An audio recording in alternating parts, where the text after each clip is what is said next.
Hi everybody, my name is Mr. Francy and welcome back to Mr. Francy Reads.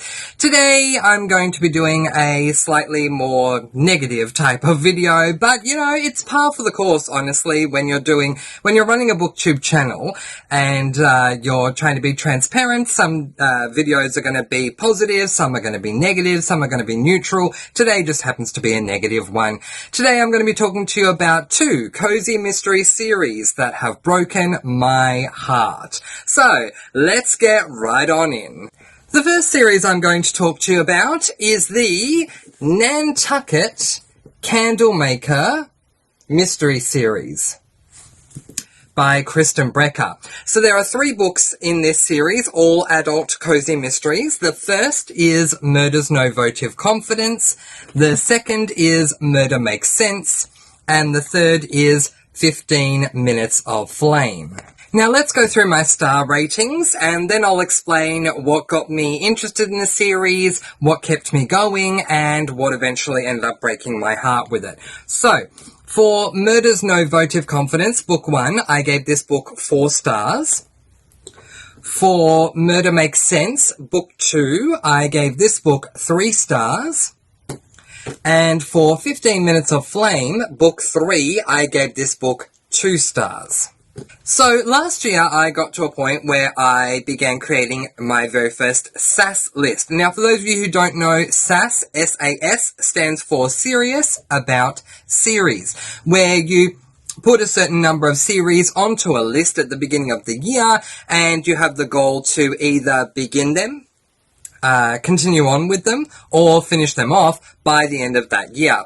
I had a predominantly cozy mystery dominant SAS list because I had only discovered cozies late last year, and this series appeared on that list because of how diverse it is compared to other cozy mysteries series that were on the list. A lot of them were either like paranormal or culinary or a bookstore or something like that for its setting, where this one, as the series title suggests, is about candle making. And I used to be very obsessed with candles. I'm not anymore, but I used to have this saying that I would tell people, which is, I love candles as much as women love shoes. Yes, I was not only an avid collector, but I was also an avid researcher, and just, yeah, had a massive interest in candles themselves. So I thought this would be amazing. I then discovered some things about myself along the way with my cozy mystery reading, and discovered that I prefer to rate my cozy mysteries based on the 2 elements of the genre's title, the cozy side and the mystery side, because to me you can't really categorize a book as being a cozy mystery if it doesn't feature both elements. So I then discovered that I prefer cozy mysteries that are more cozy leaning than mystery leaning. There is a wide range of cozy mysteries out there. Some of them are much more mystery leaning, some of them are much more cozy leaning, some of them are a perfect hybrid of the 2, some of them are lighter, some of them are more gritty. It just really depends on what you get. But for me, I prefer cozy leaning. The more cozy it is, the better it is for me. Murder's No Votive Confidence is absolutely more mystery leaning. I would probably say that this is 95% mystery and 5% cozy. But what broke the mold for me was just how impressive the mystery is. Christin Brecher enticed me from the first page, basically. And once we got into the mystery, I was just excited to see where things would go. And the more we went along in the book with the mystery, the more excited I was, because it was just done so incredibly well and the reveal was fantastic, and that's why it got 4 stars from me. It let me down on the cozy side, which is why I deducted a star, but otherwise it was fantastic.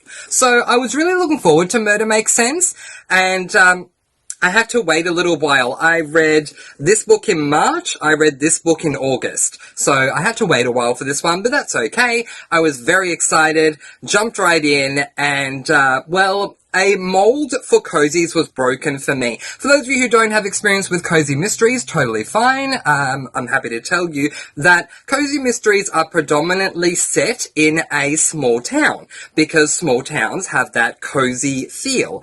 This book opens up in France. And that doesn't make sense because the town that we are set in for this series is in America. So it doesn't make sense, specifically in Nantucket. So I was surprised about that. And then suddenly we're in France. I think if I remember correctly, we're in Paris to begin with. And it just really threw me for a loop because that's not a cozy thing to me because we're in a massive city with that's very, populated. So it incredibly surprised me.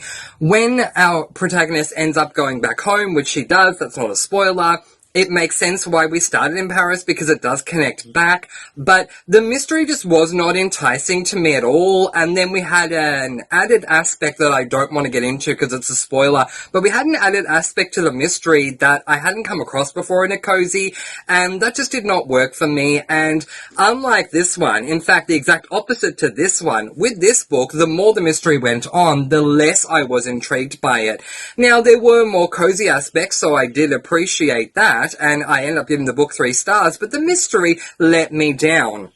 So it broke my heart. This book specifically broke my heart. But I only had one book left to complete the series, so I decided to pick up 15 Minutes of Flame anyway, because I'm someone that is very goal-orientated. If I set a goal for myself, I want to achieve it. And with my SAS list, I know that the books on my SAS list, I'm either going to start a series, continue on with the series, or complete a series, but somewhere along the way, I got it in my head that the goal is to complete all of the series.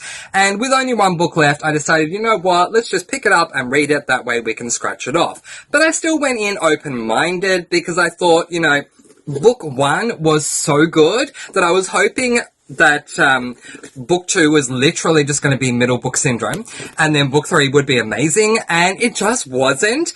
The opening chapter was incredibly intriguing. We come across the mystery very early on because we find yeah, I can't say it's a spoiler, but we find something that opens up the mystery, and then along the way in this mystery, there ends up being a murder, so there's 2 mysteries that we end up needing to solve in this book, which is fine. I've been there before, and that's nothing that I can't handle, but neither of them intrigued me. And despite the fact that the cozy level of this book matched the cozy level for book number 2, the mystery just really let me down, and that is what I loved about book number 1, was the mystery itself. So unfortunately, Christin Brecher ended up breaking my heart because she opened up with an amazing mystery that, for my own personal taste, she couldn't carry on with books 2 and 3. So a very disappointing ending for me, and to be specific, it was with book number 2 that broke my heart because I was so eagerly anticipating this book after the amazing mystery in this one, and it did not hold up at all, and then book number 3 continued on that trend. So the first series that broke my heart was the Nantucket Candlemaker series by Christin Brecher. So my advice to you, if you want to pick up this series, because it is something different, it's candle making, it's not common for cozy mysteries to revolve around that, is don't expect a lot of cozy stuff in book 1, but the mystery is great. There is more cozy stuff in books 2 and 3, but the mystery, in my opinion, not as good. And now to the second cozy mystery that broke my heart, and in fact this one broke my heart even more than the Nantucket Candlemaker mystery series. And I am referring to the Beachfront Bakery mystery series. This is a mystery series by FIONA Grace, and yeah, I have some interesting information that I'll parcel out to you as we go along for the remainder of the video, but suffice it to say that we are following our protagonist, whose name is Alison Sweet. She ends up opening a bakery on the boardwalk, the beachfront, somewhere. I honestly don't even remember where right now. LA. Just had to check the blurb. And yeah, really enjoyed book one. Not only is it a culinary cozy, which I do prefer, but at the same time, we have some quirky characters that I love. Australian representation comes up in this book, which doesn't happen often in cozies, and it is done well, which I've experienced Australian representation in cozies not done well, but it is done well in this first book, and I really did appreciate that. So let's start with the first time the first crack that appeared where my heart was beginning to break with this series. And that was that I love collecting physical copies of books. Whether I listen to the book on audio or whether I physically read it, I love having them in my bookshelves as memories. I walk past these bookshelves every single day and I always spot something. Something catches my eye and I go, oh yeah, I remember I read that book and that was around the time when I was going through da-da-da-da, and at that time I loved this about this book and da-da-da-da. So I love having the mementos of the physical copy. I enjoyed book one so much. This is book three. Book two is not available as a physical copy. Now, I did some research into this and I discovered, or thought I did, that you could get a physical copy of both books 1 and 2 in one book. And that made me really happy. Until recently when I discovered you can get that on Kindle. But you cannot get book 2 as a physical copy. There are 6 books in the series. I believe there are 6. And you can get book 1, book 3, 4, 5, and 6, but you cannot get book 2 anywhere. I have reached out to Fiona Grace. I'm not trying to say anything negative against any authors, but it is important for you to know I did reach out to Fiona Grace to find out if there was a way I could get a copy, because another thing I love other than having physical books is having complete collections. I don't have OCD, but I feel like I have OCD when it comes to books, and with series, I need them to all be the same edition, and I need them to all be complete. Fiona Grace never got back to me. I'm still to this day waiting, and I reached out quite a while ago, many months ago, so that is what it is. So, that broke my heart too. That book 2, not available. So then the next thing that broke my heart. I enjoyed book 1. I listened to book 2 as an audiobook because I thought I still want to hear it, so I did. And then last week, I picked up book 3. I eagerly anticipated my continuation of the series, so I not only purchased book 3, I also purchased book number 4. By the way, these are really beautiful covers, as cozies usually are, and I want to give you a rough idea of how tall these books are. This is a copy of Peanut Butter Panic by Amanda Flower, and this is the height comparison between the two. So, as you can see, Beachfront Bakery is taller and wider, and I appreciate that. They're also really floppy, which I love. But, yeah, so it was disappointing that I couldn't get book number 2. But let's now talk about book number 3, and this is where things broke my heart. Just quickly, I did say I bought books 3 and 4 because I eagerly anticipated my continuation of the series, and so I put them both on my TBR. Okay, I enjoyed books 1 and 2. A Killer Cupcake received 5 stars from me. I'm going to put book 2 up here on the screen. It is called A Murderous Macaroon, and I gave that one 4 stars, but I did love both. This is book number 3, A Perilous Cake Pop. Okay, so what broke my heart with this series, you're asking? Allow me to tell you. Book number 1, Beachfront Bakery, is narrated as an audiobook by an American voice actor. Book number 2, there's book number 2, Murderous Macaron, was narrated by a different American narrator. So, I was intrigued by the fact that both book number 1 and book number 2 were narrated by different narrators, but because their accents were similar enough, I was honestly able to let it go and listen to both. Book number 3, I'm not happy. Book number 3 is narrated by a narrator called Sarah Kempton. Now, it is important for you to know that I have absolutely no qualms with Sarah Kempton. I don't know her, so I have no thoughts either way about her. I'm not passing judgment on her. Sarah Kempton, however, is a UK voice actor, so she's English, and that's fine. I have no problem with English narrators. In fact, when it comes to classic books, I prefer to listen to an English narrator because that's just how things are with me. I just prefer that. So I have no problem with that. But when you have two American narrators narrating book 1 and 2, and then suddenly you have an English narrator for book number 3, it throws me off. Also, Sarah Kempton, whether she elected to or was told to in her job description, elected to quote the protagonist Alison Sweet with an American accent. So she would do the prose with an English accent, an English UK accent, and she would do the quotes from Alison Sweet with an American accent. This completely threw me off from the book. And you guys, I tried. I gave the book 3 chapters, which is a lot for me, and I took none of it in. I got bupkis from it because it was just way too distracting. It just did not work for me. So I got very upset because as much as I was eagerly anticipating book number 2 in the Nantucket Candlemaker series, I was very much anticipating this one, and I read it directly after 15 Minutes of Flame. So I finished that one. I was disappointed with Nantucket Candlemaker and was so excited to get onto this one. And then the audiobook begins and I'm hearing this English narration and I'm thinking, okay, this better only be the intro. And then I hear Chapter 1.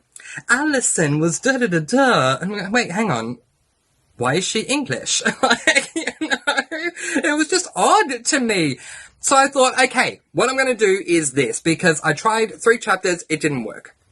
I couldn't focus because English accent for the prose, American accent for the quote just did not work. So I thought, okay, what I'm going to do is I'm going to look up like a spoiler-filled review of the book, or somehow just find out what I need to know about this book so I can just skip it and move on to this one, which is A Deadly Danish, book number 4. Okay, and then I found out, that books 4, 5, and 6, the last 3 books after book 4 in the series, are also narrated, yes, you guessed it, by Sarah Kempton. This does not work for me. So I decided to do some research because I do like to be fair, and while I don't necessarily love research, if I'm motivated enough to do it, I will go above and beyond to do it. So I decided to do some research and find out what the big difference was between A Killer Cupcake and book number 2, which remember is A Murderous Macaron. So I want to find out the difference between these two.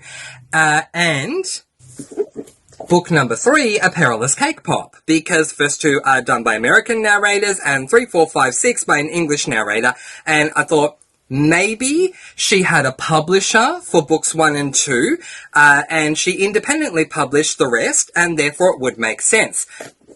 No, my friends. Fiona Grace released books 1, 2, 3, 4, 5, and 6 in this series as an independent publisher. So there was no publishing company that stepped in and said, you have to do it this way. One of the things that I've discovered, I am currently writing my own cozy mystery, but one of the things that I've discovered between indie publishing and going with an actual publishing company is the limitations. If you indie publish your work, you're not limited because it is your own work and you create the rules and you're not under contract with anyone because the publishing company is you. You are the publishing company. If you go through an actual publisher, then they may or may not, depending upon who they are, set certain limitations, and one of them may be audiobook. Recently, I found out one of the publishers I was considering going through, and still am, is Kensington, because Kensington are well known for their cozy mysteries, and recently I found out that when it comes to Kensington, they decide who the audio narrator is, and they set set up the audiobook. I discovered that recently. I was listening to an audiobook and it literally said Kensington Publishing presents da-da-da-da. So they actually do it themselves, which is fine. So, but in this case, Fiona Grace got to choose what she was doing. And for me, continuity is a very big deal. And so, despite the fact that the narrator changed between books 1 and 2, as I say, their accents were close enough that it was fine. I was able to deal with it. But when you go from an American accent to an English one, it just really throws me off. Now for another opinion that I have, but this one may not be the same with everyone. When it comes to cozies, for me as an Australian, it may be different for you, but for me as an Australian myself, I prefer to listen to audiobooks for cozy mysteries that are where the voice actor is American. It just works better for me. It's also what I'm used to, and it gives me a much more cozy feel. As I said, with my classic books, I like to listen to audio narrators who are English. Do you have quirks like this? Let me know in the comments below. So, yeah, that's just what I want. So to have an English narrator for this series is already tough for me because it puts me in the frame of mind of a classic, but when you're giving me 3 different books with 3 different narrators in the series, that is tough to handle.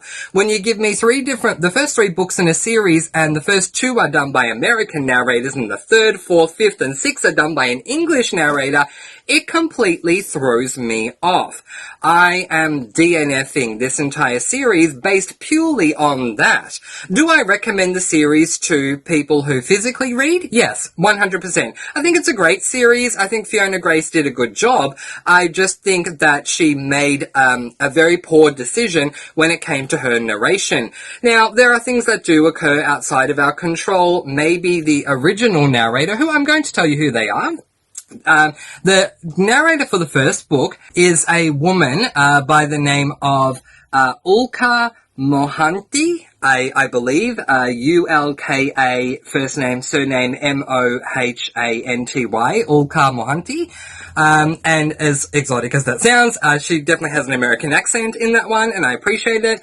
The second narrator is Melissa Durbin.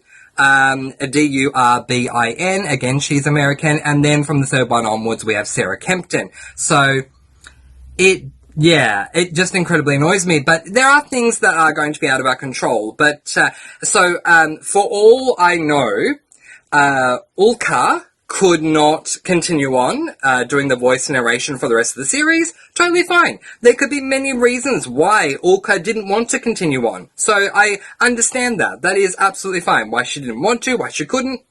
Awesome. And Melissa Durbin could be the exact same thing. Didn't want to, couldn't, for whatever reason. That's beyond Fiona Grace's control. She can't sit there and force them. I get that. That's fine. But then, when you have 2 American narrators and the listener is used to the book being presented in a certain accent, to then drastically change it and hire an English UK accent for the rest of the series can completely throw the reader off. And I don't get this. I don't understand why Fiona Grace didn't go for another American narrator, or why she didn't ask, and this is an even big question I have, why she didn't ask Sarah Kempton to narrate the entire book with an American accent. Sarah Kempton has already proved she can do it because she does it with the quotes for Allison. So I don't get why she just didn't use an American accent for the entire thing. It doesn't make sense to me. It breaks up the continuity, and it was enough for me to want a DNF because I can't focus on it. I can't focus on the book because she goes back and forth between UK and American accent for the protagonist.